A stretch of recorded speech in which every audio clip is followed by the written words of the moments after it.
This is the main event. Mark's podcast brought to you by the Unhinged Sports Radio Network and the Belly Up Sports Podcast Network. I'm your first host, lifelong wrestling fan, former radio guy, and cat dad. I am Troy, and with me as always is the WWE Walking Wrestling Encyclopedia and the main event collector. He is the hardcore to my crash holly. He's Greg. What's up, Greg? What up? We're allegedly well over 400 pounds, right? Exactly. Yeah. And you think this whole thing sucked? I figured you would have come in and been like, how do you like me now? No. I didn't like that one. No, that was stupid. It's like, what do you mean now? I didn't like you before. Flying weird. Oh, I mean, I like Sparky Plug. I'm just kidding. But oh, well, of course. That was the hardcore or Bob Holly gimmick, whatever. Do you remember when Al Snow rode the toy car to the ring to make fun of him? That was awesome. Wasn't that when they were both part of the Job Squad and they were feuding? Yeah, right. Yeah, that was it. And he was Bob Holly before he was Hardcore Holly. You know, actually, I think he was always Hardcore Bob Holly, and then they just dropped the Bob. No, really. So he's had so many damn names in the WWE, but thank God we're not talking too much. Man, Bombastic Bob, man, that's the one we remember. Oh, well, that's the one, but yeah. Anyway, thank God we're not talking too much about him today, but we are talking about a pretty damn good event from 21 years ago, and oddly enough, it's been trending a lot recently. I've seen a lot of people bringing it up around this time of year. It's like, wow, it must be a favorite of a lot of people's. It is the Royal Rumble 2001, picked out by Greg himself, and I watched this one back because I didn't remember much of it, and it was a damn good show, man. I was kind of glad you picked this one. Yeah, fun fact. I got to watch this for free at home. Does anybody? I don't know if anyone remembers AOL Instant Messenger. That was the thing when I was in high school. Oh yeah. And all my friends were messaging me, blowing up my thing, going, "Dude, they didn't scramble the channel. Oh, turn on." So I turned it on, and they didn't scramble the pay-per-view channel for a week for some reason. Huh. So everything on that channel was free, and that was one of them. I remember watching it thinking, "Oh, it's going to go to scramble here any minute. You know, and it just never happened. Got to watch it all for free. Wow. Pretty cool. Yeah, that's awesome. I didn't know that was a thing. I did not get a chance to watch this one live, and this might have actually been my first my first ever watch of it, now that I think of it. Yeah, this is going to be our second and final Royal Rumble of the month, right before this Sunday, actually, where we will see the Royal Rumble take place. I think this is the first time ever it's taking place on a Saturday, right? My knowledge, yeah. I don't know when the first one took place. That might have been on a Tuesday or Wednesday for all I know. Yeah, everything took place on weird days back, way back then. But so this Sunday is looking good. I'm anxious for this one. Royal Rumble, no matter what the business is like, the Royal Rumble is always a fun event, and this one was no different from 21 years ago. We're going to dive into it here in a moment.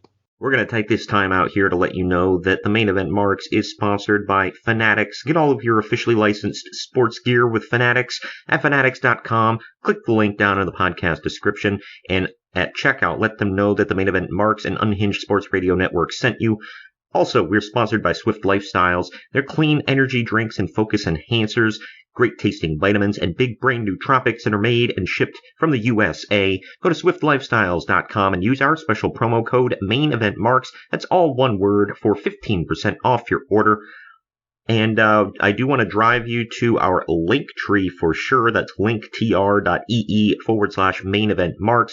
There you can see all of our social media. You can click on and follow us there. You can see our YouTube link and all of our links for our where you can listen to the podcast at different areas, be it Apple Podcasts, Google Podcasts, iHeartRadio, Spotify, wherever you listen to the podcast, Spreaker, you can do it there. Go to linktr.ee/MainEventMarks. You can also see the links to our swag shacks, aka our merchandise stores. That's Bonfire and Redbubble. Go there, check that out, buy some merch, listen to the podcast, watch our videos, and follow us on social media, linktr.ee/main event marks. And if you've been jonesing for more sports talk radio, Unhinged Sports Radio is coming back. That's right, it is finally back, and we are going to be live, baby, next Wednesday. It is on tikilive.com/channel/Burns. So go listen to them on the Unhinged Sports Radio Network live every Wednesday. That is our time at 9 p.m. Eastern, 6 p.m. Pacific. That is our new time on tikilive.com/channel/Burns.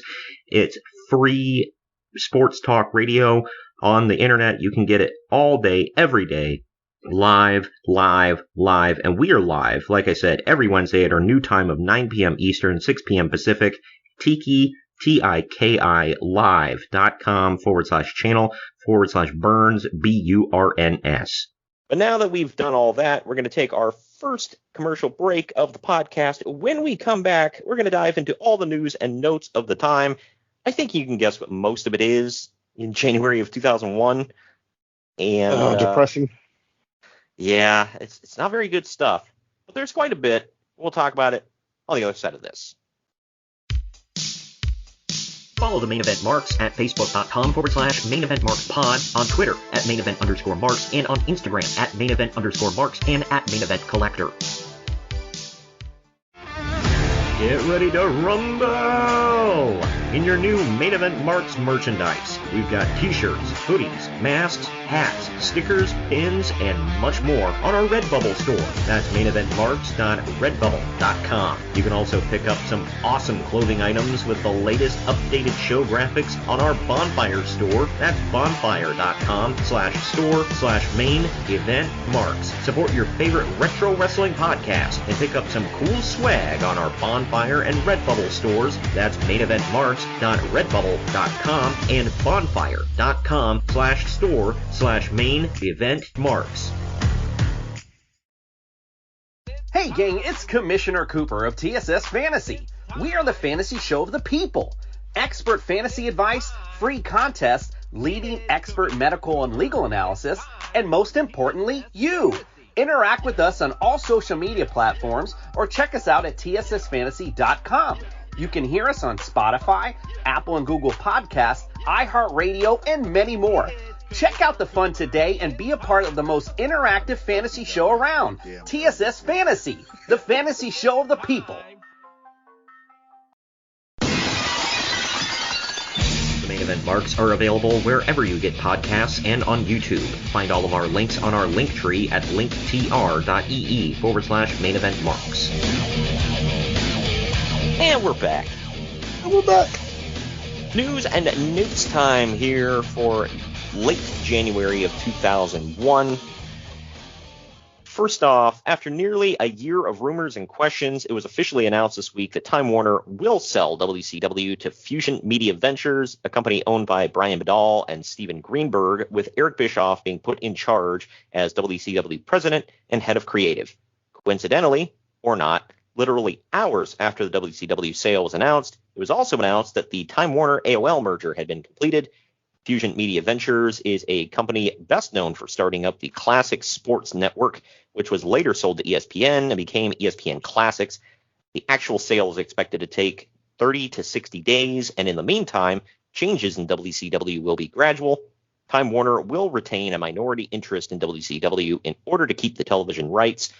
Terms of the sale have not been revealed publicly, likely because the number is thought to be embarrassingly low. Yeah, about all that. Yeah. So, everything that guy just said is bullcrap. Uncle Dave write it? He did. But I it's easy to say, well, Uncle Dave didn't know what the hell he was talking about, which he didn't. However, in his defense, why are you defending him? Well, I guess not in his defense, but I don't know. I will say everybody was kind of reporting this at the time. It was thought to be a done deal. I mean, even Eric Bischoff said he thought it was a done deal. So it seemed safe to report on. It didn't seem like crap, But obviously it didn't happen because of multiple reasons.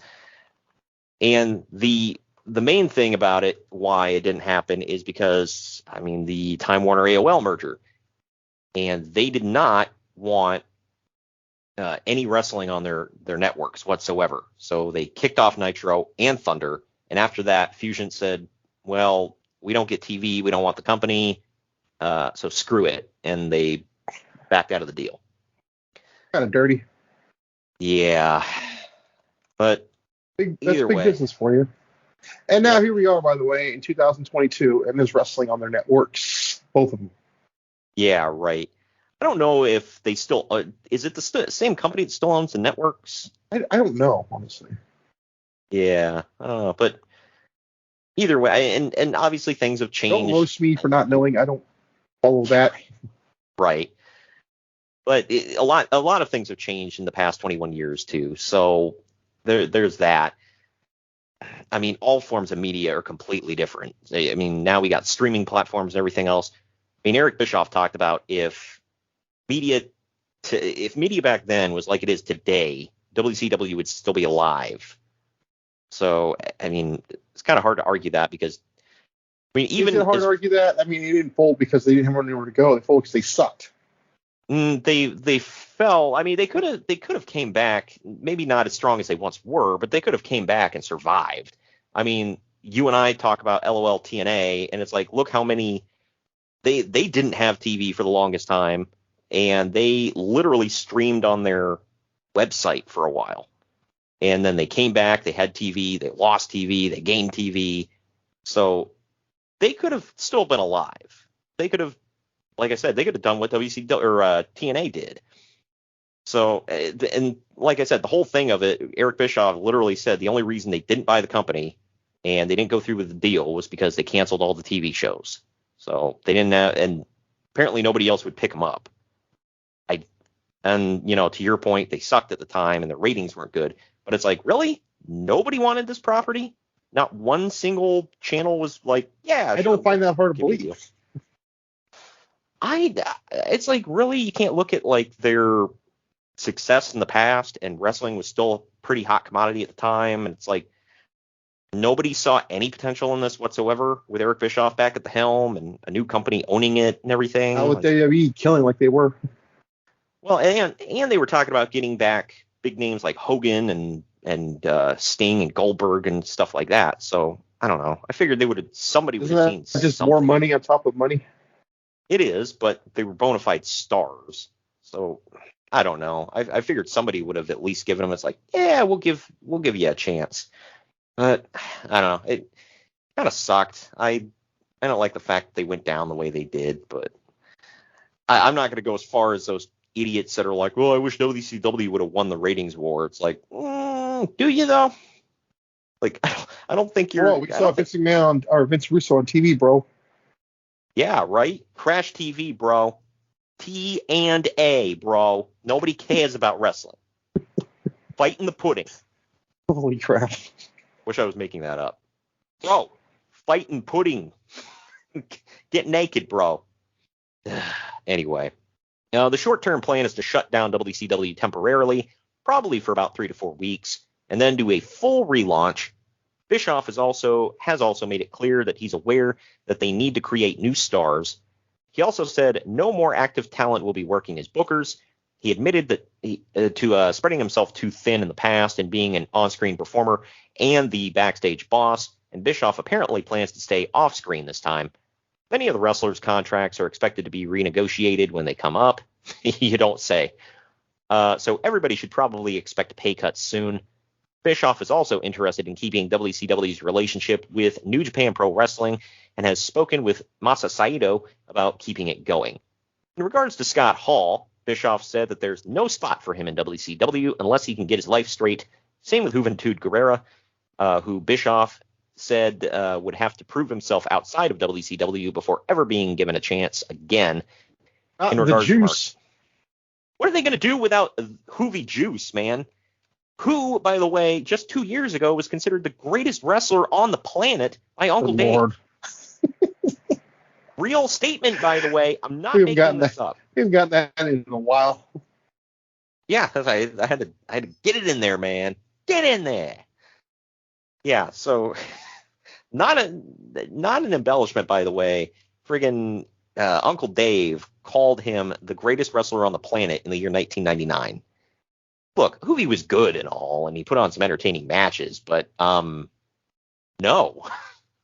I don't know how else to say that other than just no. I want to see the match that gave him that opinion. Yeah. It's like, well, he was the greatest wrestler on the planet, but then plans changed, and suddenly he sucked.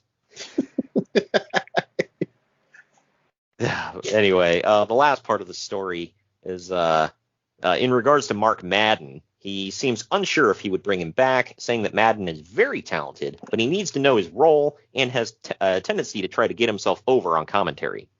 You don't say. Okay. I'm going to disagree with that first part completely. He's very talented?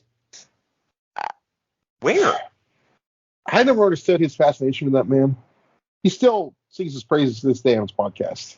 Yeah, I don't get it. I mean, what? He's not good. He wasn't good. He was annoying. And he said really offensive crap on air. According to Bischoff, that was one thing he liked about him. He's like, oh, well, he pushed the envelope. It's like, he was just offensive. He sucked. Yeah. When Tank Devon beat him up, the world cheered. Right. It's like he had go home heat, man. I don't know. Just whatever. Skipping around a little bit here, you and I had talked about this one in the past, but I forgot that it fell around this time. WCW isn't the only company being sold, as just a few hours later, it was announced that UFC is being sold to a Las Vegas-based company called Zuffa, which is owned by a Nevada State Athletic Commission member, Lorenzo Fertitta, and other members of his family. While you can own the company, the day-to-day operations will be run by Dana White, a former manager of Tito Ortiz. It's believed that Zuffa's connections with the Athletic Commission in Nevada will go a long way towards helping UFC gain a foothold in Vegas, which would be a major stepping stone for rebuilding the promotion. UFC co-founder Bob Merowitz called the sale great news for the company, but a sad day for him, but guaranteed that UFC would be back on pay-per-view nationwide within 6 months. Well, that's going to work out. Yeah. Bro, they're going to be bought by the Fertittas and gone forever, bro. Why did we get two of those in? Right. They're going to suck, bro. I will say the only thing about this story, besides the timeline thing, that I didn't know was I didn't know that Dana White was a former manager of Tito Ortiz. Oh, yeah. They had a falling out right after this. Wow, that sucks. So is that why Tito eventually gave him the finger and went to Bellator? That was way later, though. He came back like three times. So yeah, he's in and out. I think he still saw them. I think Dana White still saw the money. Yeah. I don't know. Obviously this is going to blow up to be huge. Huge. When did because I know it was around the time of the Ultimate Fighter when they really blew up and was like a huge phenomenon. Do you know when? It was 05. Was that 04, 05? 04, 05, something like that. Okay. Yeah, because I remember that's what I never really watched UFC, but what got me into it was me and my dad both. We would sit and watch the Ultimate Fighter together, and then we'd watch the pay-per-view directly after and everything. So it was fun. It was a good way to dip your toe into UFC if you've never really got into it before. So now look at it.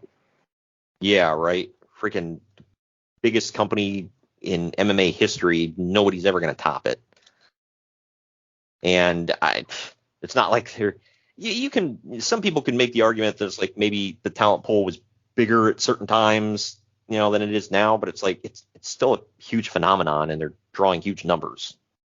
Back to WCW, where their latest pay-per-view, Sin, is in the books, and it saw Sid Vicious suffer one of the most physically horrifying injuries in the history of the sport. Yeah. It was even worse than the infamous Joe Theismann leg injury. with Sid's leg bending sideways at 45-degree angle. Sid suffered a compound fracture of the lower leg, snapping both his fibula and tibia.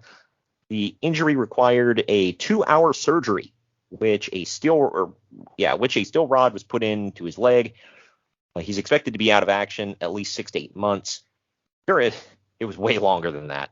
I don't think he ever really came back other than a couple of appearances. Yeah, and then he popped up in WWA or XPW or one of them. He was like a commissioner. So, yeah, Sid is a commissioner. He had half the brain you have, too, so what's that? Yeah, right. During the pay-per-view, the cameras missed the injury when it happened, but rest assured, they aired footage of it the next night on Nitro. Yuck. Sid also reportedly went into the match with a serious back injury that they didn't know about either. Match ended early because of Sid's injury, totally screwing up the main angle, which was Road Warrior Animal being revealed as the Mystery Man. It was originally supposed to be Rick Steiner, but they changed it because they felt too many people already knew. That's who I thought it was. Well, you want to pop a big rating, man. Bring out the dog-faced gremlin in 2001. That was the Magnificent Seven, I believe. Yeah, it was. But anyway, and hey, his son is the current NXT champion, so there you go. He's gonna enter the Royal Rumble and toss 13 dudes out. Watch. Oh, you think they're gonna throw him in the Rumble so soon after winning the title? Look at him. He's not gonna be in NXT much longer. God dang it, pal! Just look at him. But yeah, he's actually one of the ones he should do that to because he's actually talented. It's not just a vascular dude. Yeah, when somebody brought him up to me and was like, "Oh, I can't get into him," whatever, I was like, "Really? Like, what does he not have that you're looking for?" And I can't remember what they were saying. I was like, "Well, if this is Vince's dream since the '90s, I gotta believe because." I mean, Bruce Pritchard talked about they wanted to split up the Steiners, and they saw Scott as a big, like basically the next Hulk Hogan. And back then, he could kind of talk, and he had a good look, which he always did, and he was a pretty good wrestler back then. Sweet mullet. Damn straight, that mullet would have been on T-shirts, man. Just a mullet. Oh, yeah. Freaking curly and beautiful. Bring a tear to your eye. But it is right now. Exactly. Yeah, just reminiscing, man. But yeah, so now there's only one of them. You don't have to worry about splitting them up. And from everything I've seen, he's pretty good on the mic. He's great in the ring. He's got like I said, God dang it, look at him. But he's got a great look to him, just like his dad and his uncle before him. So yeah, I don't know. He'll be the next big thing in WWE for sure. There's, like you said, he's not hanging around NXT for long. He's destined for greatness. But in a staggering example of WCW's ability to continually kick themselves directly in the nards, there's some bad news. That's a hell of a talent, by the way. You're telling me. There's bad news in Australia. Oh, no. But Nitro is being moved to Wednesday nights. The reason this is bad news is because the show will have some competition from Thunder. Both Nitro and Thunder will now air on Wednesday nights in Australia on separate channels going head-to-head with each other. Oh, they really didn't care. Yeah, wow. Yeah, let's air two shows, the same company, two shows, same time, different channels. That's smart. What could possibly go wrong? Man, I don't know. Hey, Australia saw the writing on the wall before everyone else did. Yeah, right. It's going out. Who cares? Hey, they're getting ahead of WWE in the market of creating their own competition. That's true. Raw vs. SmackDown had nothing on that until 2002. Yeah, right. Here's one we got in 2 shows in a row, if you're counting the bonus show here, and it's freaking bonus. Go listen, by the way. Yeah. The NWO and WWE, I had fun with that one. I think it was overall, not to pat us on the back too hard and bury Horowitz ourselves, but it was pretty damn good. I thought we did a good job covering covering that, top to bottom and east to west and all that. We got it all taken care of. Kind of sad though that the whole thing was able to fit one episode. That's telling. Yeah, one fairly short episode too. We padded it out with as much information as we could, and it was something. But either we'll leave way, it at that. That's all we can say. Yep. But here's the thing: we get in 2 shows in a row. Hulk Hogan was on the Bubba the Love Sponge show again. Oh joy! You can just see the controversy stirring right now. Yep. And he was joking about Mark Madden being fired. I didn't know he was fired. But Hogan implied that Madden's firing decision was made by Bischoff, but didn't outright say so. He just said a lot of stupid stuff on that show, didn't he? Quite a bit. That went to their full fallout, too, I believe. Yeah, right.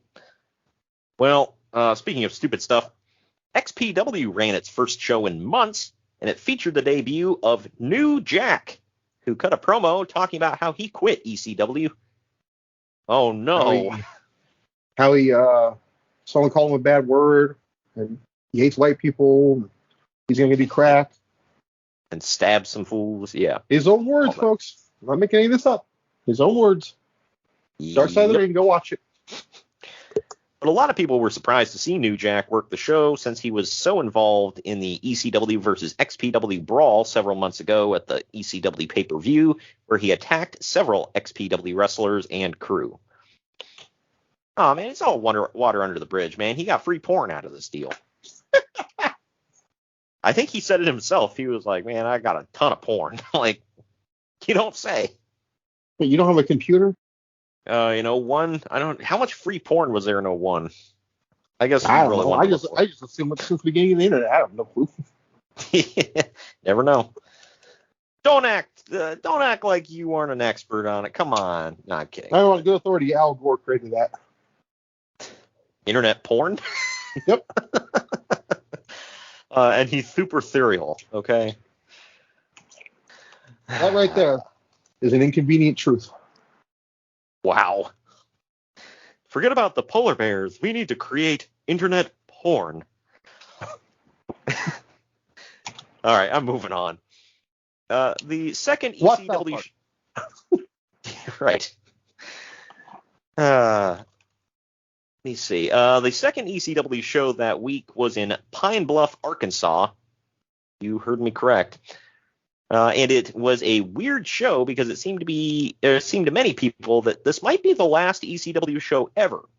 After it was over, all the wrestlers did a big farewell together in the ring, and everyone backstage was said to be crying and saying their goodbyes. Tommy Dreamer, who was in charge of running the show, said that they still plan to hold their scheduled pay-per-view in March, but no one seems to be buying that.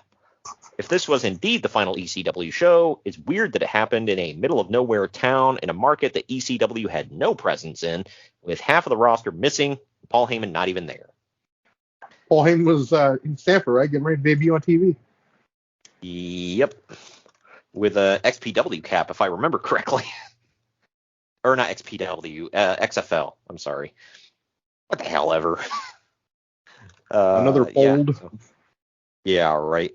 I was going to say, both companies are dead, okay? And they didn't get a lot of viewers. Let's say that. Is WWE the only thing Paul Heyman's been associated with that's still alive? Yeah, because he was in WCW, folded. ECW, folded. And well, he wasn't in the XFL, but he wore their hat an awful lot, and they folded. So he's like, I hitched my wagon to the Brock Lesnar train, and well, it has served me well, sir. Even 20 years later, why may have a football league? What the hell? Yeah. So this, if I remember correctly, this was the final ECW show, right? To me, Guilty as Charged won his last show, so. And was that in that was this month, right? January? Mm-hmm. Okay, yeah, I think this came right after that. So this was technically their final show. It wasn't on TV. I don't think they had TV anymore. Yeah, right.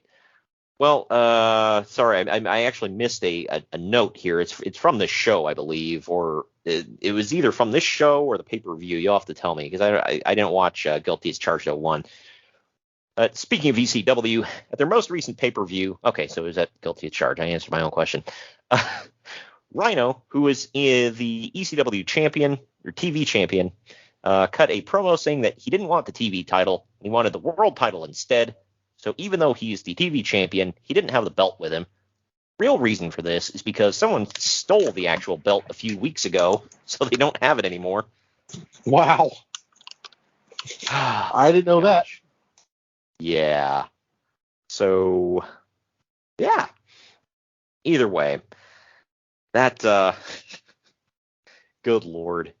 I believe Rhino's exact, like, paraphrasing, he says something about, why do I want the TV title for this damn company going out of business who doesn't even have effing TV? It's like, I was on the show. Yeah, quite on the nose there, Rhino.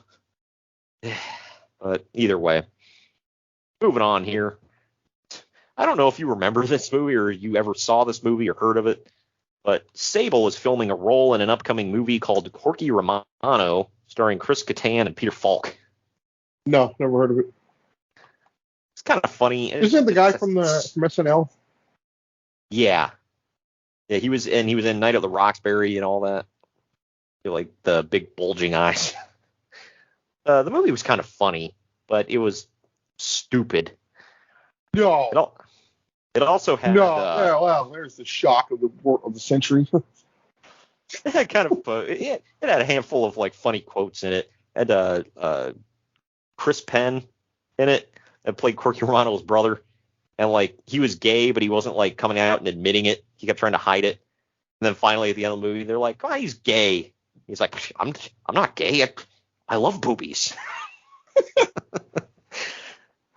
But and his dad was like, come on and hug me, you F, and I'm not going to repeat what he called him because it's politically correct or incorrect in 2022. But yeah, moving on to our final story here. The turmoil surrounding the American wrestling industry is leading to an influx of American workers looking to work in Japan, but the pickings are slim there also. New Japan Pro Wrestling is cutting back on foreign talent for budget reasons because it costs more to bring them in. And since the big money is with the homegrown talent, the New Japan Pro Wrestling and All Japan Pro Wrestling angle, there is no reason to bring in the foreigners right now. A lot of guys are reaching out to All Japan Pro Wrestling also, but they're not really familiar with any of the new talent. Motoko Baba apparently ain't keeping tabs, so if you haven't worked for All Japan before in the past, she doesn't really know who anyone is, and therefore they're not really interested. Wow. Okay. But not to mention, All Japan Pro Wrestling has its own struggles right now. Same with FMW, which is working on a shoestring budget. Noah can afford to bring people in, but Misawa only wants to bring in a select few foreigners that he knows well and feels comfortable dealing with. But yeah, he wants to bring in the ones that can, come in and put him over. Not willing to put over Misawa, you're not going to work here. No finger bangs or super kicks yet, right? Not yet. But can you imagine, like, during this era, like, them trying to get a job in Japan? Yeah. Even like, and you are Christian AF. Yeah, oh, right. Who are we? And Canadian AF. But anyway, that does it for the news and notes. I think it's time we hop into the event at hand. You think so? Why not? But all right, we're going to take our next break. When we come back, we're going to dive into the event of Royal Rumble 2001 right after this.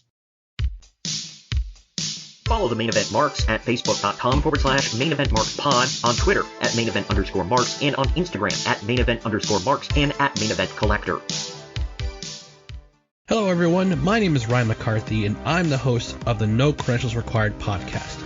Start your work week with the Monday Drop-In, where I talk about the sports beat in the Capital District, also known as the Mighty 518, as well as Metro New York sports from an upstate point of view. I also give a life lesson from a weekly sports story, so you might learn something from that. I also have a midweek podcast where I interview different sports personalities and talk about a wide array of topics. Take a listen and subscribe on your preferred podcast app, including Apple Podcasts, Spotify, Spreaker, Google Podcasts, Amazon Music, and iHeartRadio. Also check out our social media channels on Twitter and Instagram, BellyUpNCR, and Facebook.com/BellyUpSportsNCR. We're a part of the Belly Up Sports Podcast Network in association with Godzilla Media. No credentials required, where you don't need a press pass to talk sports.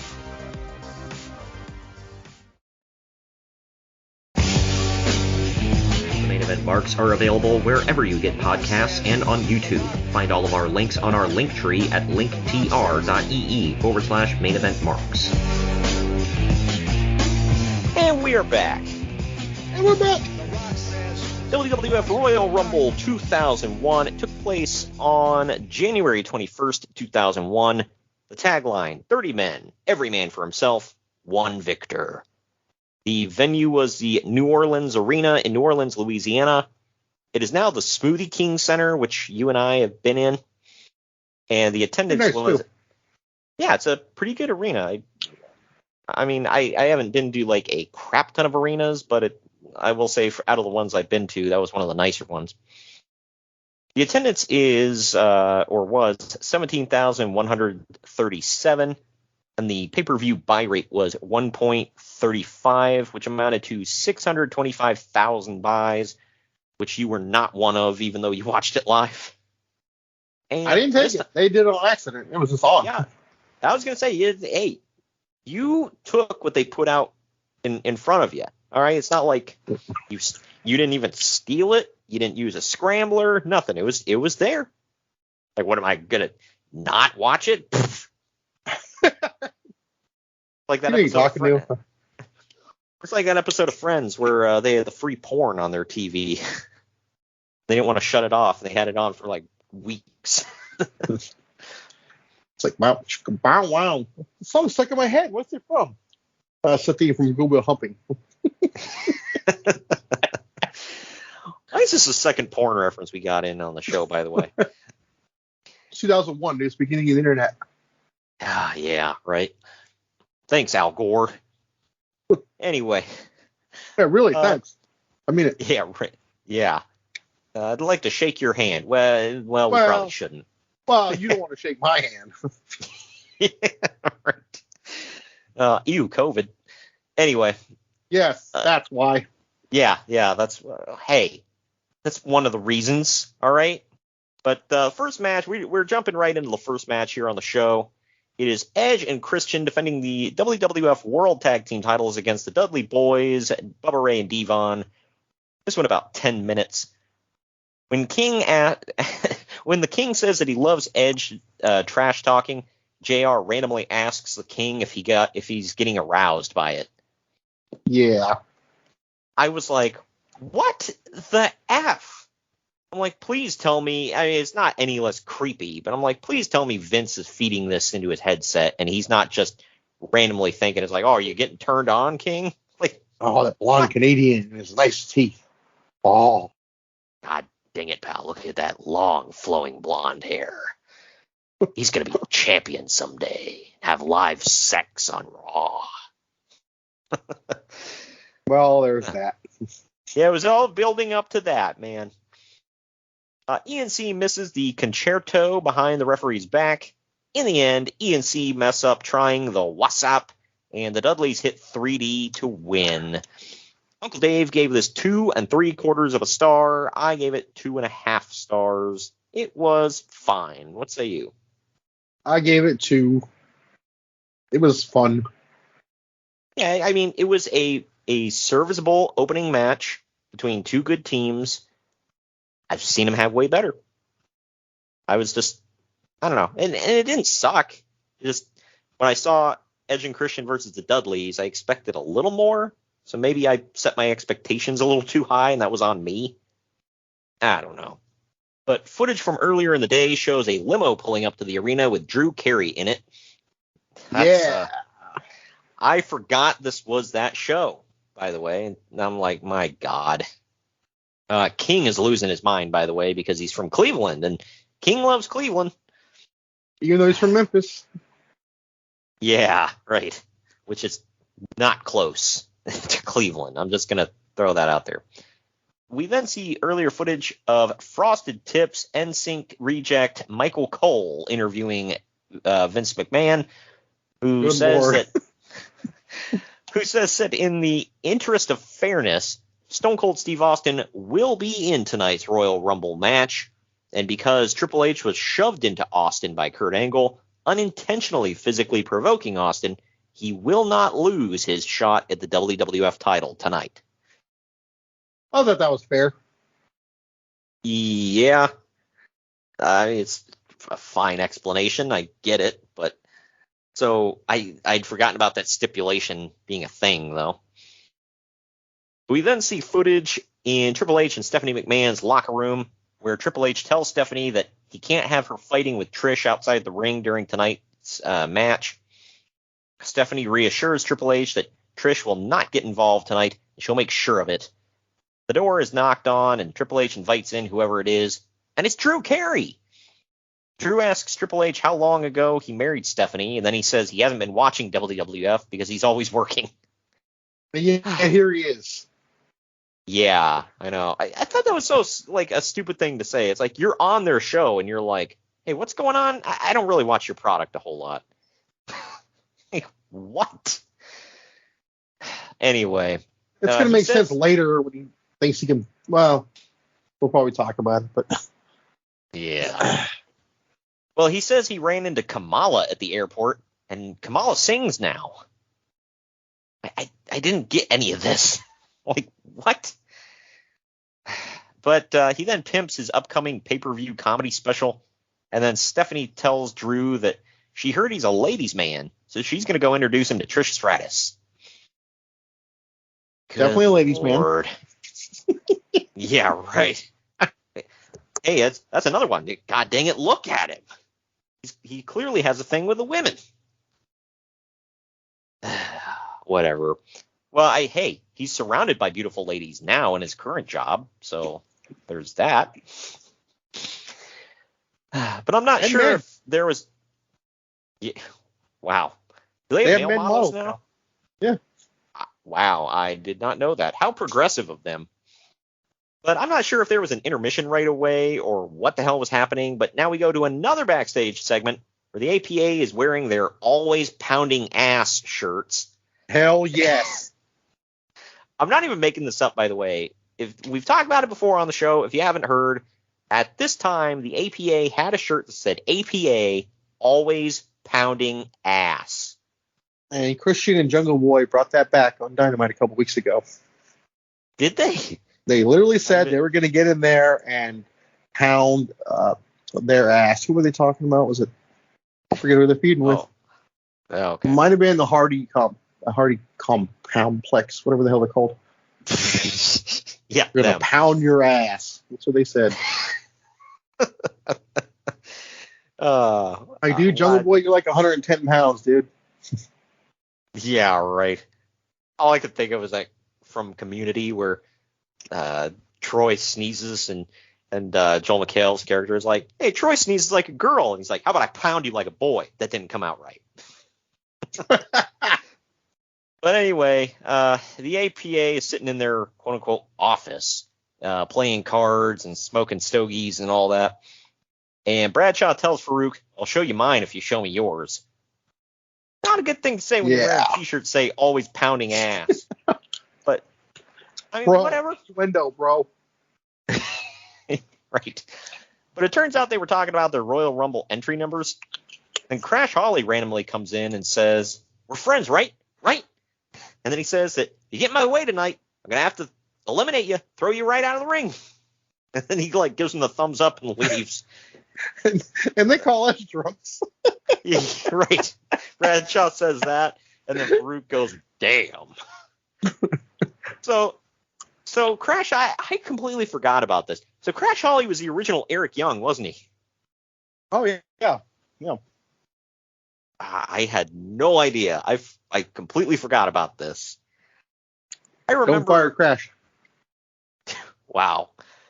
I do remember asking my dad about the whole, because I was like, I don't get it. Like, because keep in mind, I'm a kid at the time. I'm like, why does he always carry around a scale and say that he's allegedly well over 400 pounds? Like, what does that even mean? He said, my dad was like, he's claiming he weighs way more than he does. I'm like, okay. Like, He's a super heavyweight. yeah. Right, well, just look at him. It's Mad Mikey. But up next is Chris Benoit, or Chris Ben Bleep. He is defending the Intercontinental title against. Benoit. Yeah, yes. CRISPEN, and then WAH. Yes, of course. Right. But he's defending the Intercontinental title in a ladder match against Chris Jericho. This one went over 18 and a half minutes. Benoit takes a chair shot to the. Yeah, Love right. this match. Damn straight. Benoit takes a chair shot to the face when diving through the ropes. But Benoit gets up and beats the crap out of him. Hey, these two tough-ass Canadians just beat the crap out of each other with inanimate objects, their hands, their feet, anything that wasn't nailed down. Jericho even locks in the walls of Jericho over the top of the ladder. That was nuts. That was the first time he ever did that, by the way. Yeah, I remember that. And then he did it again later, didn't he? Was it Ray? He's going to do a lot of people, honestly. Yeah, that's true. I think he did in every ladder match he was in after this. Yeah, he was like, hey, Chris, do you mind if I try this out on you? But in the end, Benoit Benoit locks in the crossface at one point, and Jericho taps out. But it's a ladder match, so it doesn't count. In the end, Benoit climbs the ladder. Jericho hits him with a chair multiple times and then pushes the ladder over, dumping Benoit out of the ring. And then Jericho climbs the ladder and grabs the Intercontinental title for the win. Uncle Dave gave this 4 3/4 stars. I give it an even 4. What say you? For a ladder match, I gave it 5, but as a match, I gave it 4. Yeah, this was damn near perfect. Good.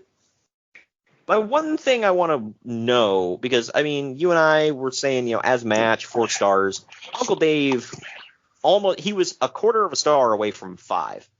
What the hell shaved off that quarter star? Chris Jericho tapping in a match that doesn't have a finish like that. I don't know.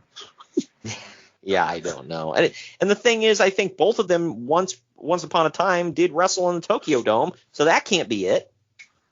That's probably what gave it the 3/4. He probably was going to go solid 4. Yeah, right. That's true. He's like, well, I got to give points. I got to shave off a quarter of a star because they're not actually Japanese. They're Canadian. Backstage, Drew Carey's flirting with Trish Stratus, but Trish says that she's involved with someone. Vince McMahon then walks in, and Drew shakes his hand. Vince asks Drew about his pay-per-view, and Drew asks her advice on promoting his show. Vince says, you do improv. Good call, by the way, 6 days out. Yeah, how do I promote this thing? It's coming up in a week. Well, but Vince says, you do improv. How about tonight you do some improv for us? Then he suggests that Drew enter in the 30-man Royal Rumble match. Drew says that he doesn't want to get hurt. He says, I don't wrestle. But then again, I don't act either, and I got a show. I did laugh at that one. For the record, I like the Drew Carey show. I don't know if you ever watched it back in the day, but I was a fan. Never saw an episode. Well, I liked it even more because it opened up with the theme song of Cleveland Rocks. So there's that. That's pretty much where it lost me. Eat me. But they agree to this before Vince walks off with Trish. Now, in Chyna's locker room, Billy Gunn tells her that the doctors don't want her to wrestle because she's got an injured neck. Chyna says that Ivory gave her no choice, and tonight, the Right to Censor will have the right to take her to a medical facility. Okay. That sounded natural, didn't it? Oh, yeah. I bought it. Yeah, right. But then she tells Billy to worry about his own match. Anyway, we now go to Backstreet Boy Michael Cole, who's standing by with Chris Jericho. He asks him how he feels. And Jericho says that Chris Benoit is one of the toughest SOBs he's ever faced, and now he's a 3-time Intercontinental Champion. And you can argue that he's the greatest Intercontinental Champion of all time, along with somebody else. Maybe The Miz, but in my opinion. It's he's when you talk about the greatest Intercontinental Champion of all time, it can only be 3 people. It's The Miz, Chris Jericho, or somebody else we'll talk about here in a little bit, actually, oddly enough. But up next, we get our women's title match of the night. It is Ivory with Steven Richards in her corner defending against China. This match. I'm just going to say this right now: the only dud of the night. Yeah. What do you mean, man? 5-star classic right here. Come on. Oh, thanks for spoiling the end for us. Right. Well, anyway, this one only went about 3.5 minutes. This is the event where China comes out with a giant pyro cannon, shooting it off on the stage. I will say, not everyone will agree, but during this time, she looked pretty roll tide, I gotta say. I don't know. Not like Ivory. Yeah. She was a different kind of roll tide. But China ragdolls Ivory all over the ring. They brawl into the crowd because, that's what this match needed. Back in the ring, China even brings in and beats up Richards. However, when China does her back spring elbow, China supposedly re-injures her neck and collapses to the mat. Ivory drapes an arm over her and pins her for the win. Uncle Dave gave it a 0.5 star. I gave it a star. Say you. Star. Yup. I don't understand how someone re-injures their neck by literally bumping into somebody. Yeah, they tried to say it was all whiplash or whatever, but it's like if you look, that handspring elbow, she never went full force into him. She stopped and then basically backed up into him. Whatever. But after the match, Jerry Lawler and Billy Gunn both rush into the ring to check on her. China isn't moving.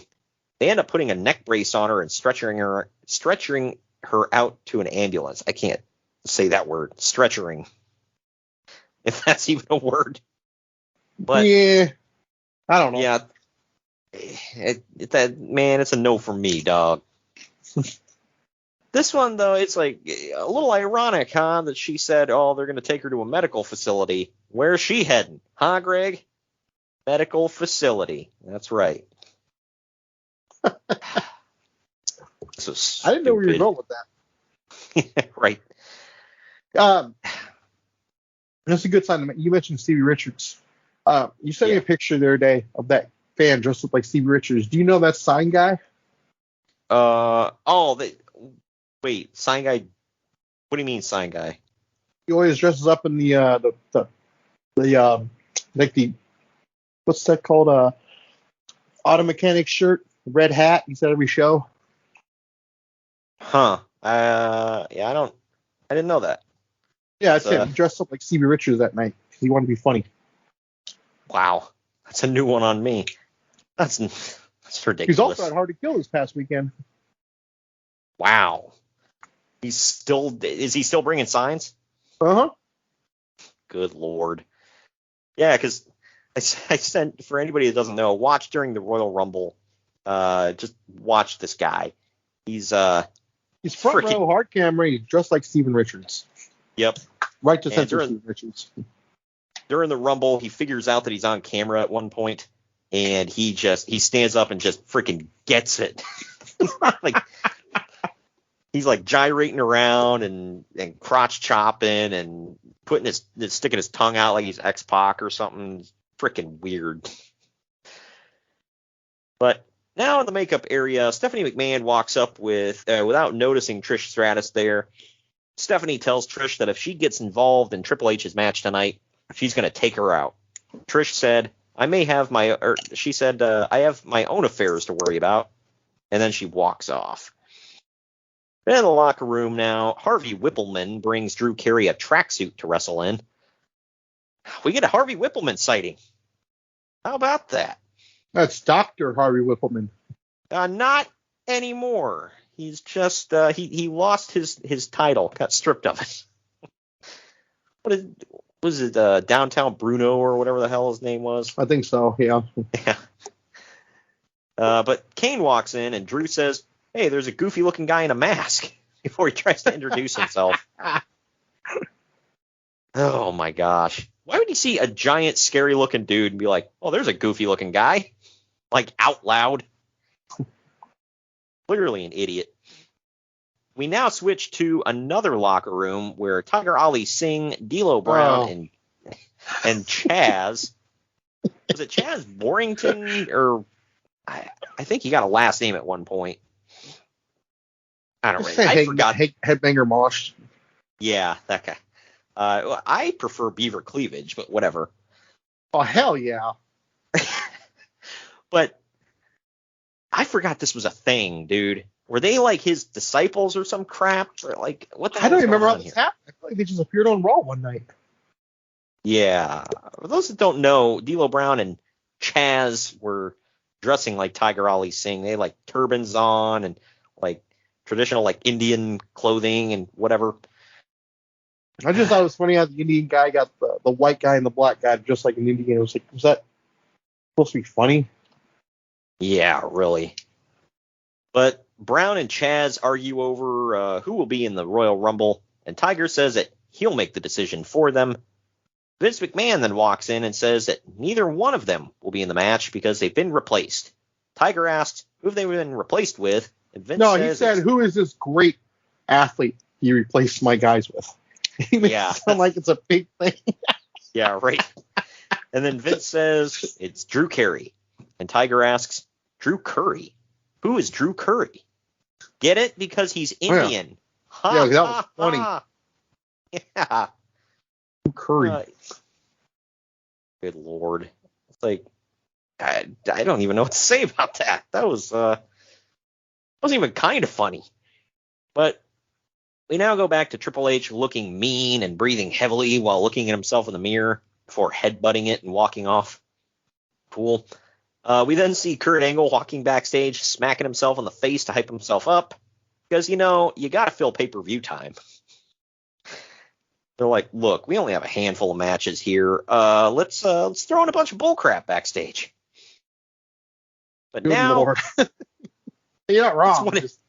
Yeah, I mean, come on. Tell me I'm wrong, but please. We now get Kurt Angle with Trish Stratus in his corner, defending the WWF World Heavyweight title against Triple H with Stephanie McMahon Helmsley in his corner. This one went about 24 minutes. Kurt Angle and the man of three H's. Damn straight. JR starts talking about the first ever WWF champion, Buddy Rogers, and King interrupts him by saying, nobody cares about that 50s crap. Literally, like 2 minutes later, King is referencing pile driving Andy Kaufman back in like the 70s or 80s. Well, that's the 70s crap. Yeah, that's better. I like how JR gets him back. He's like, yeah, right. And that was featured in a movie that two people saw. That you were in. Yeah, right. Like such a dick statement. But I mean, I like that movie. Didn't you say that movie gets a lot of crap? It does. I've only seen it once. I don't remember how I feel about it. I liked it, but then again, that's just me. I mean, I don't know if it was historically accurate or anything, but it was fine from my vantage point. Either way, Stephanie McMahon distracts the referee, allowing Triple H to slam a chair into Kurt Angle's knee against the ring post. The camera, it wasn't really a way to disguise this too much, but Triple H was like a mile away from his leg when he did it. I mean, good on him for taking care of Kurt, because you don't want to injure him. But I was just like, yeah, that air really hurt, man, as it brushed by his knee. Triple H is like 3 months away from leaving for a year. Yeah, oh, I know. Sad. But later, when Triple H is holding the ropes while locking Kurt in the figure four, Trish Stratus slides in, tries to get involved, and Stephanie McMahon Helmsley pulls her out of the ring. They slap each other, and then Stephanie beats her up on the commentary table. And then Trish fights back as Vince McMahon finally comes out and tries to break it up. They all eventually leave. Don't forget, it gets comedic. Come on, you forget. Yeah. This whole all thing. over on top of them and ha. Yeah. Because everybody wants to see a guy get in the middle of a cat fight involving his daughter. That's not weird at all. But anyway, this distracts Triple H for just about a minute, and it doesn't really do much. The referee gets bumped over and over and over. Like, he starts to stand up, and then they knock him down again. They do this for like 2 minutes straight. Triple H gets busted open. Steve Austin comes down at one point to beat up Triple H. He stuns him and leaves as Kurt crawls on top of Triple H for the pin and the win. Kind of a damn mess. I mean, the match was fine, but it's just holy crap. Uncle It's also weird seeing two heels and face off. It was just, to this day, I don't get why it was like that. Think about, you got two heels facing off for the world title, trying to screw each other over. You got a bunch of ref bumps. You got the women fighting at ringside, Vince McMahon getting involved, Steve Austin getting involved, like chairs. I mean, it was fine. Uncle Dave gave it 3 3/4 stars. I gave it 3 stars. What say you? I gave it 3. It was fun. I feel like it could have been better. Yeah. I just also laugh at how neither one of these guys is a champ going to WrestleMania 17, by the way. Yeah, right. Yeah, because I was thinking about that. I'm like, both guys involved in the main event of WrestleMania are going to be in the Royal Rumble match. So, but I don't know, man. This, because it's Kurt Angle and Triple H. Going into it, you're like, man, this is going to be, amazing. And it was just fine. It wasn't bad, but it was just fine in my opinion. But now Triple H angrily gets up and storms off to the back. We then see wrestlers working out for the Royal Rumble. And then we cut to Kevin Kelly standing by with The Rock. The Rock cuts Kevin off. You know it's going to be funny. Yeah, right. Well, if for cutting off Kevin Kelly, The Rock needs to go die. Oh, good Lord. Hey, Uncle Dave, man. If anybody doesn't know, I'm not saying that for real. If anybody, before you get offended, Dave Meltzer said on Twitter, I believe it was Twitter, that if you don't like Kevin Kelly. I have the screenshot. I'll never let it go.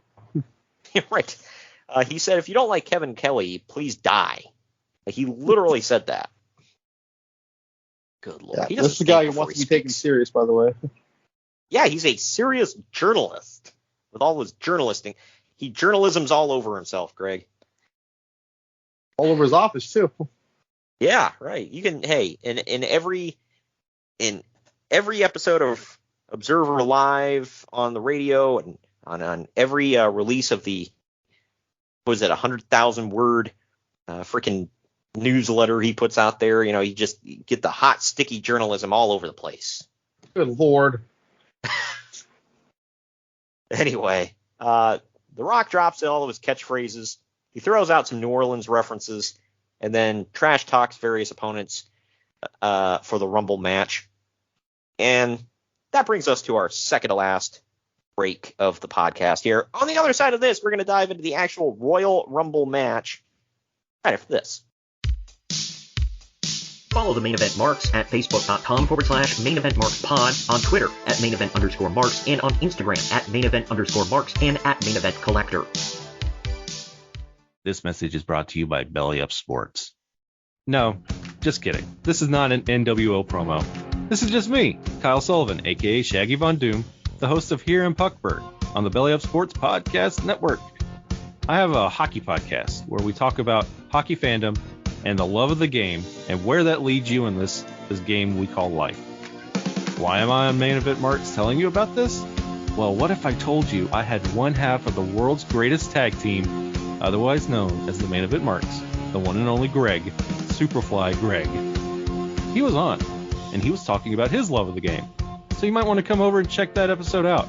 And if you like what you hear, you can check out the rest of our incredible episodes with our incredible hockey community, from PHF athletes, ESPN personalities, fathers of NHL players, and a whole lot more. Come by, follow the show, give a like, give a subscribe, and it'd be great to have you here in Puckburg. But enough about me. Let's get back to what you're really here for, the main event marks, because they are the cream of the crop. Oh yeah. Main event marks are available wherever you get podcasts and on YouTube. Find all of our links on our link tree at linktr.ee/main event marks. And we're back. It is the 30-man over-the-top rope Royal Rumble match. It went just shy of 62 minutes. The first entrant is Jeff Hardy, and Bull Buchanan is number 2. I see Bull Buchanan, and my eyes are glued to the screen. Yeah, dude, Right the Censor was hot as hell, dude. Oh, yeah. His son is currently in NXT. I forget his damn name, though. He's one of the redneck guys. You know who I'm talking about? Yeah. I can't remember what his name is off the top of my head, though. Either way. I know which one it is, because it looks just like him. Yeah. But, you know, you and I always laughed about this, and you and I talked about this, where it's like, everybody always like, I don't want to get number 1, but nobody ever talks about number 2. It's like, it's just as bad. The match starts with 2 people in the ring, and you're one of them. So who cares? But number 3 is Matt Hardy. The Hardys both eliminate Bull. Oh, no. Farouk. I thought he was going to go far, dude. Yeah, I figured at least, Final 4. But Farouk enters at number 4. After Jeff hits the Swanton Bomb on Farouk, the Hardys both eliminate the APA member. Drew Carey enters at number 5 and stands outside while the crowd chants for him. While going for a superplex, the Hardys both fall off the top rope and eliminate themselves like complete idiots. Number 6 is Kane, who circles the ring. Drew offers Kane some money, but Kane goozles him. And then Raven comes out at number 7 to hit Kane in the back with a Singapore cane. He caned Kane. I like how they say he inadvertently saved Drew Carey. Yeah, right. Yeah, why didn't he let him get chokeslammed? Was he a fan? I don't know. I always think that in the Rumble. I'm like, because you see people saving each other sometimes, and I'm like, why are you, like, why? Just let that person toss him. Unless you think you're going to, like, if it's your pal or something. Get their help later. That's the only thing I can think of.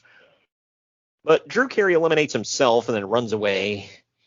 Raven gets more weapons, and then Al Snow jumps him. But referees hold Al Snow back until the buzzer sounds. Number 8 is Al Snow, who uses weapons on Raven and Kane. I guess it's legal now because he's in. Oh, so stupid. Yeah, right. Oh, yeah, because he might have been disqualified otherwise. Hell ever. He even rolls a bowling ball right into Raven's nards. That was something. Number 9 is Perry Saturn, who comes out with a very Roll Tide looking Terry Runnels. Everyone what is she not wearing? Yeah, right. And of all people, JR said that. Yeah, I know. King. Like, calm down there, buddy. But everyone gangs up on Kane. Steve Blackman enters at number 10, and he uses his sticks on everyone. Mr. Personality. Right. I'm going to use the same comparison that I think Jim Cornette used for it's either Jim Cornette or Bruce Pritchard used this analogy for Dan Severn. They said he has the personality of a UPS truck. Okay. Yeah. But number 11 is Grandmaster Sexay. He gets eliminated by Kane. He pops hard for him. Yeah, right. But that's not his son, Greg.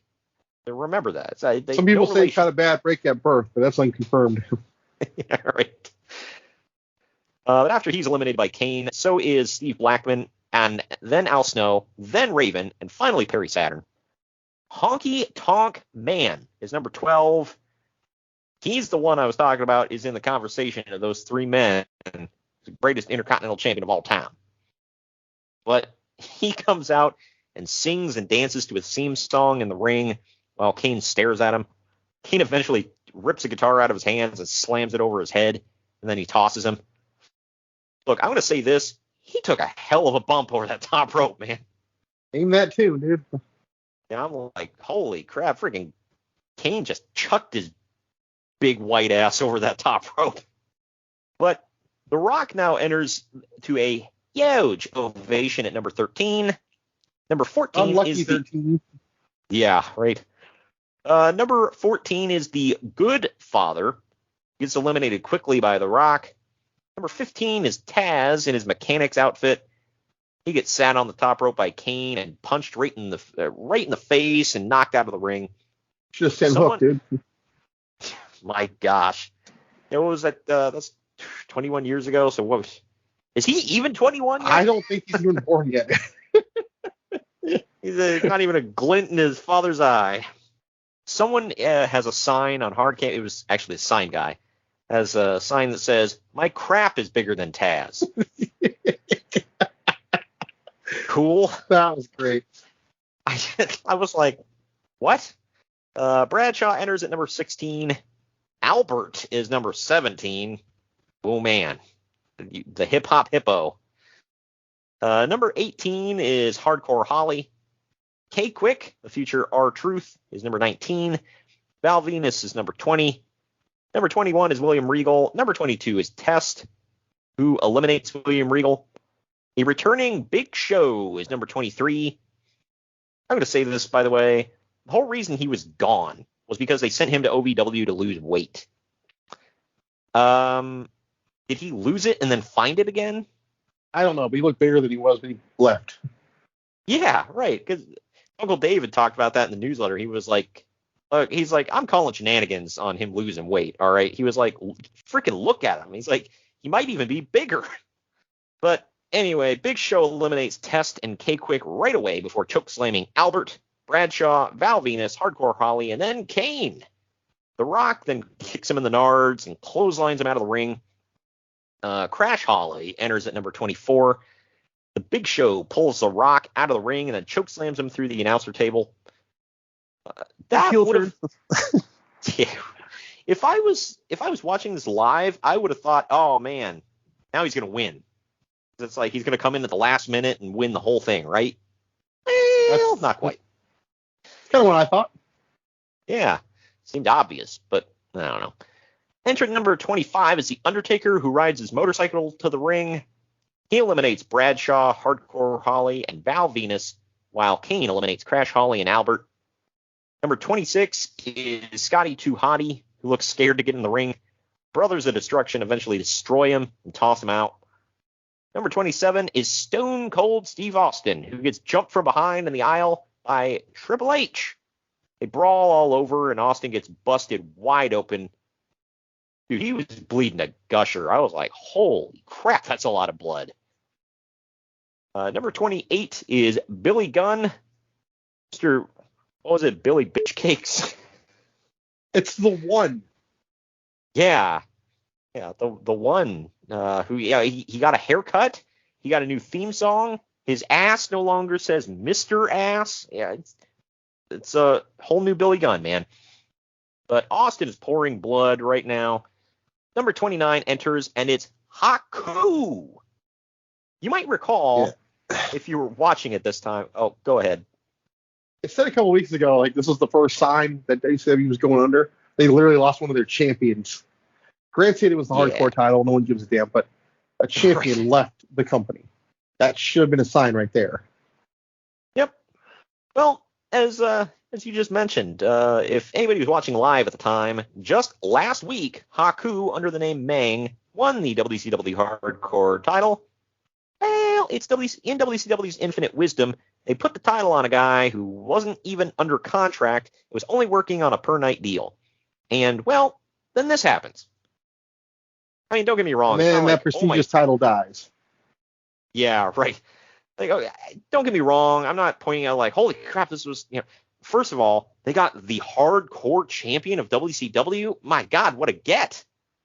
Like, what's WCW going to do now? They booked around that title. And then second of all, no disrespect, but seriously, it's like, oh man, they got Haku back. Man, things are really gonna that's really gonna move the needle, man. You think they were kicking ass before? Watch out. Kicking names and taking ass. Right. All right, I'm done. I'm sorry. It's like, I know it was a middle finger to WCW, but it was more of like we have them and you don't. What are you going to do about it? It wasn't oh my God, what a coup. A Haku. Exactly. But he's here all week, folks. Number 30 finally enters, and it's Rikishi, who I forgot was a heel this time. And he attacks Stone Cold in the aisleway. He's a bad man, dude. It's right there in his song. Right. I hated that song. I didn't mind it for the heel Rikishi, but I don't know. I like how the song just starts off with, I'm a bad man. Like, oh. Well, now we know what to expect. Either way, he attacks Stone Cold in the aisleway, but Austin fires up on him before getting in the ring. Austin then eliminates Haku. Rikishi super kicks the Undertaker out of the ring, eliminating him. When Rikishi goes for a bonsai drop on the Rock, Rock gets up and low blows him before throwing him out over the top rope. That is the second person he's eliminated in this match by kicking in the nards, by the way. You notice that? Yeah. Or hitting in the nards, I should say. Austin tosses out Billy Gunn. Austin and Rock then square off while Kane is down. The crowd goes nuts. Austin tries to eliminate Kane, but Kane tries to dump them both. But Austin hangs on, and the Rock gets eliminated. JR has mentioned the XFL multiple times in this match, by the way. Turn over, pal. He's like, because I think the Rock low blowed somebody again. I can't remember what it was, but somebody kicked somebody in the nards, and JR was like, oh, there's an XFL like punt. And I'm like, what? How do you know it's going to be that good? Yeah. But Kane then brings a chair in the ring. Austin hits a stunner on him, repeatedly blasts him in the head with a chair, and then clotheslines him out of the ring to win. This was his third win, right? Yeah. Yeah. So Uncle Dave gives this 3.25 stars. I gave it an even 3. Good Rumble. What say you? I gave it 4. I loved it. Yeah. What was the one we were? The 2017 one. I felt, I don't know, might have been a little better match quality wise, but this one had a lot of twists and turns. And I will say, they only had 3 surprise entrants. There was Haku. I guess Drew Carey was, if you weren't paying attention earlier in the night, he was kind of a surprise because they threw him in at the last minute. And then Honky Tonk Man. Then other than that, they had a solid. Yeah, but they had a solid roster. Big Show was a surprise entrant too. So yeah, that's right. Yeah, so four surprise entrants. But they had a solid roster. So there's 26 guys in there that they didn't have to rely on a bunch of surprise entrants and that kind of stuff, which is cool. And the surprises are always good, but you like to see, it's like they had a lot of mega stars at this time too. WWF was chugging along in the number 1 spot, fairly comfortable. Well, beyond comfortable, because WCW is about to be no more. But the crowd freaking blows for Austin's win. He has a beer bash in the middle of the ring to close the show. I chuckle because I'm like, no pyro, no pointing at the WrestleMania sign. Remember those old days? Yeah, I like it now. Yeah, I think I like the pyro, and the pointing at the WrestleMania sign is a cool visual. It's funny that everybody makes reference to it. They're like, point at it, point harder. You're going to WrestleMania, pal. Point at it. God dang it, point harder, point more. And you made Uncle Dave. Uncle Dave calls this one of the best pay-per-views in WWF history. He called Chris Jericho versus Chris Benoit the first match of the year contender for 2001.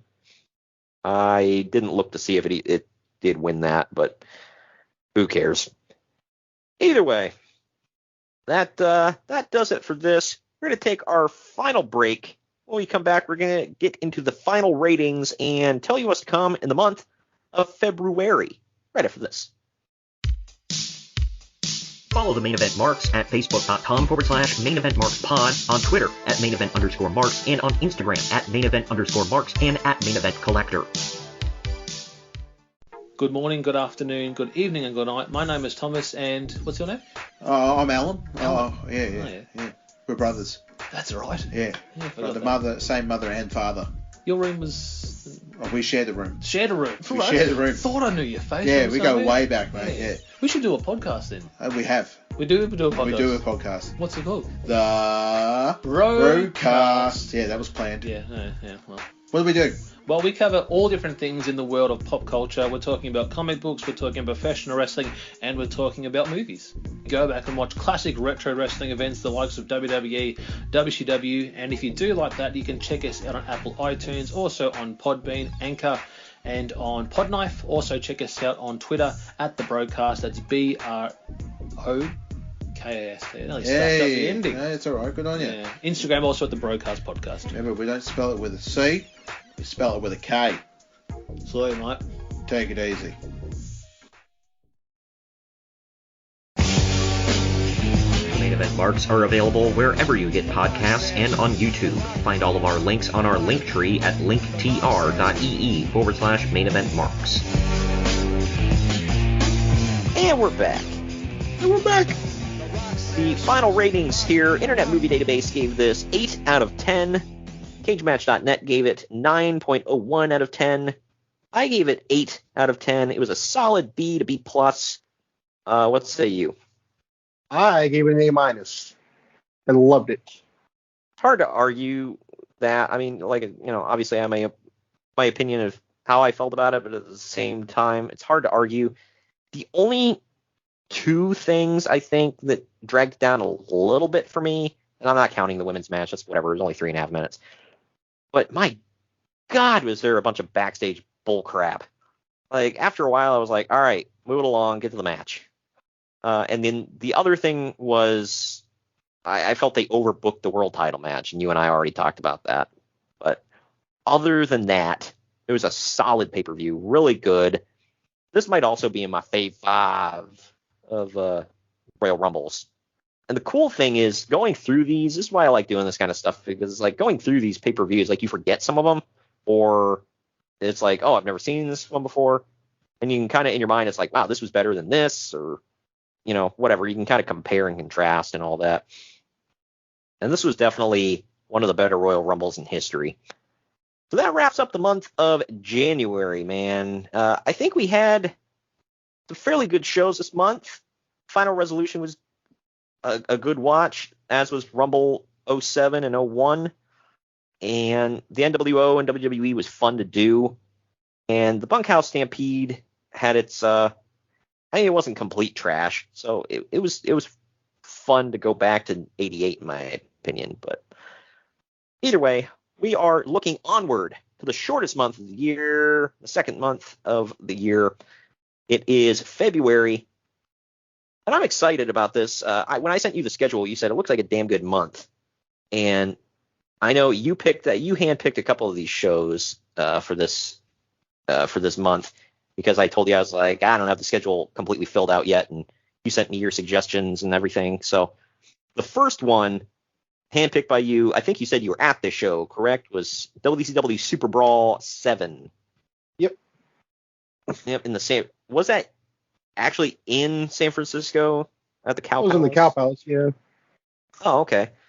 That's cool. I honestly haven't seen this one yet. I'm anxious to see it. I've heard about and seen clips of the Roddy Piper promos at Alcatraz. So yeah, there's something. Yeah, right. It looks fun. I usually like Super Brawl. It's one of their bigger shows of the year, so I'm anxious to go back and watch that. But that's coming up on February 2nd. February 9th, we're going back to TNA in 2007 as we're covering the 15-year anniversary TNA Against All Odds 2007. And off the top of my head, I don't know all the matches on this card, but I don't think this year of 2007, you and I talked about how great we thought the year was as a whole. I don't think there was really a stinker show this year, but I guess we're going to find out. So I'm anxious to dive back into TNA with you. February 16th, we're doing something we haven't done in a long time, and that's going back to the Land of Extreme. I'm sure this is the one you're looking forward to the most. It's ECW ScyberSlam 1996. What a name, by the way, huh? Yeah, right. They had some bad names for shows, man. For the old November to Remember. I'm like, wow, that was a stretch. What about Russellpalooza? Yeah. But the bonus show of the month of February, we are going to take you back to 1997. It is WWF Raw Is War from February 3rd, 1997. It is the first ever 2-hour Raw. And I believe you watched this one live, didn't you? Mm-hmm. What were you thinking when it went to 2 hours? Because Nitro had been 2 hours for a I don't while remember. now, hadn't it? I don't remember it being a thing. Just like, okay, it's 2 hours. Yeah, because I figured it was kind of inevitable when Nitro was 2 hours, and it's almost like a, what took you so long kind of thing, Because it should have been 2 hours. I mean, they had a good quality roster in '97. They had a lot of storylines going on, a lot of stars, so it's fun. And didn't you say this one opens up with Beautiful People by Marilyn Manson? It did, yeah. I don't know if it was on Peacock though. Oh, okay, yeah. I'll have to go back and watch and see what they got.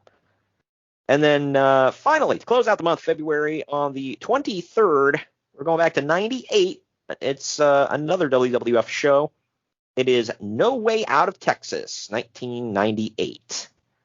Texas. I've never seen this one before. Wow. It's kind of a forgotten event. Yeah, it was forgotten by me, that's for sure. This was during a time when, this was like right at the start of me really getting into wrestling, because I watched it a bit in the fall and winter of '97. Wasn't fully into it yet, but by early '98 I was in it. But I wasn't watching pay-per-views at the time, so I didn't get a chance to watch this one. So that'll be fun to go back and watch. To be honest with you, looking back, I think Against All Odds may be the only show this entire month that I've ever seen previously. So I like that, because it gives me a chance to go back and see things that I've never watched before. But all in all, good month. I tried to get a little variety in there. WCW, TNA, ECW, and WWF. Thank you for joining me today, Greg. Mm-hmm. And we will see you all next week when we dive into February with Super Brawl 7 live from the Cow Palace in San Francisco.